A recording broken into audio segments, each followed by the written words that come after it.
maswerte at masagana raw para sa pagnenegosyo ang taong 2011, mga astrologer. Anong negosyo naman kaya ang papatok ngayong taon? Alamin sa pagtutok ni Bernadette Reyes. Bukod sa pagiging full-time na empleyado, negosyante rin si Ken Enda. Pinasok niya ang food court business nitong 2010. Pandagdag kita sa kanyang buwan ng sweldo bilang ahente. Minsan naman wala naman akong ibang ginagawa sa extra time ko. Instead of doing stupid things, kailangan na lang siguro business na lang.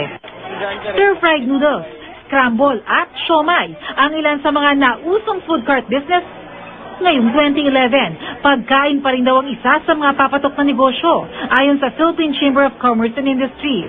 Bukod kasi sa pangunahing pangangailangan ng pagkain, lumalaki rin ang populasyon ng Pilipinas. Pati iba't ibang klase ng inumin, papatok din daw lalo na sa summer. Kung first time mo magnegosyo, maaari ka mag-franchise, isang sistema kung saan kumita na ang negosyo o bumenta na ang produkto o serbisyo kaya madaling sundan at palaguin. Sa halagang 21,888 pesos, maaari na makapagsimula ng isang collapsible food court business.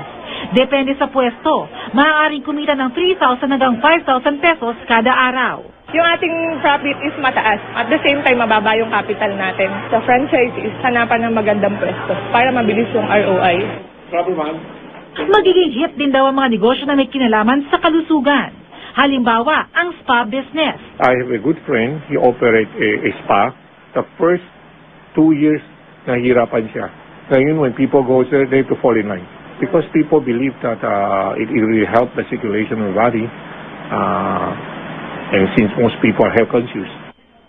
Dahil marami na rin naglipa ng spa ngayon, mahalagang magdagdag ng bagong serbisyo tulad itong tinatawag na bedrock basing mula Japan na nakakatanggal daw ng pananakit sa katawan sa pamamagitan ng paghiga sa mainit na bato. Ma-relax sila dito, tapos mga body pains nila matatanggal. Para mas lumaki ang kita sa darating na 2011, mayroong mga negosyo na maaaring pagsamahin.